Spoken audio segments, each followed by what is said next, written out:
आणि आता पाहणार आहोत राजकीय घडामोडी। बुलढाण्यातील जयपूर गावात कमी मतदान झाल्याने आमदार संजय गायकवाड यांना संताप। 2000 विकले गेल्याचं म्हणत मतदारांबाबत बोलताना जीभ घसरली।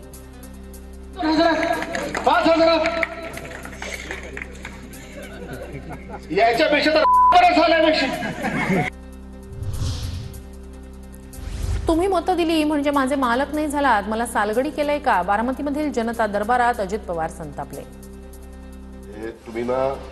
तुम्ही मत दिली म्हणजे माझे मालक नाही झाला का? सालगडी करायला काय मला? तुमचा व्यवहार चोख ठेवा, जीएसटीची धाड पडल्यावर माझ्याकडे येऊ नका। बारामतीमधील एका कार्यक्रमात अजित पवारांची फटकेबाजी। धुतल्या तांदळासारखे रहा, अन्यथा मीच जीएसटीला फोन करेन, असंही वक्तव्य। फ्लॅट वगैरे करत असताना तुमचे अग्रीमेंट, तुमचं जे काही सगळं चेकचा व्यवहार करायचा, रोखीत भानगडीतच पडू नका, नाहीतर दादा जीएसटीने धाड टाकली।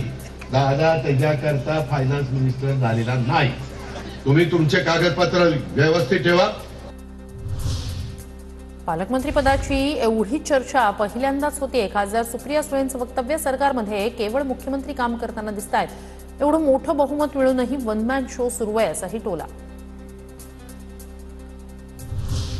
288चं सभागृह चालवू शकतो तर राज्यही चालवू शकतो, मंत्री नरहरी झिरवाळ यांचं वक्तव्य। माझं खातं मला मुख्यमंत्री पदासारखं वाटतं, झिरवाळांची प्रतिक्रिया। तर आदिवासी भागातील पालकमंत्री पद देण्याची मागणी। मी 288चं सभागृह चालवलंय तर मी राज्य चालवू शकतो। सगळी खाती ही माणसांसाठी, सर्वसामान्यांसाठी, जनतेसाठी निर्माण केलेली आहेत, त्याच्यामुळे हे खातं सुद्धा माझा मुख्यमंत्री टाईपच वाटतं। विधानसभा निवडणुकीआधी मराठी भाषेला अभिजात भाषेचा दर्जा देण्यात आला, अजूनही अध्यादेश मात्र निघाला नाही। राऊतांची टीका, मराठी भाषेला अभिजात भाषेचा दर्जा देण्याची घोषणा राजकीय जुमला होता का? राऊतांचा केंद्र सरकारवर निशाणा। त्या मराठी भाषेसंदर्भातला अध्यादेश अभिजात भाषा म्हणून देण्याची जी घोषणा केली त्या संदर्भात अजूनही एक प्रकारे नैराश्य। सरकारनं अक्कल गहाण ठेवली आहे का? लाडकी बहीण योजनेच्या लाभार्थी निकषावरून रोहित पवारांचा निशाणा। लाडकी बहीण आणि कृषी सन्मान योजनेचा उद्देश पूर्णतः भिन्न असल्याची प्रतिक्रिया।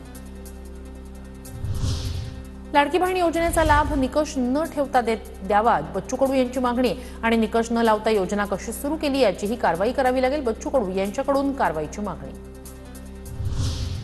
निवडणुकीनंतर निकष लावत लाभार्थी बहिणींची नावं यादीतून बाहेर। लाडकी बहीण योजना केवळ मतांसाठी होती हे आता स्पष्ट, वडेट्टीवार यांचा सरकारवर निशाणा।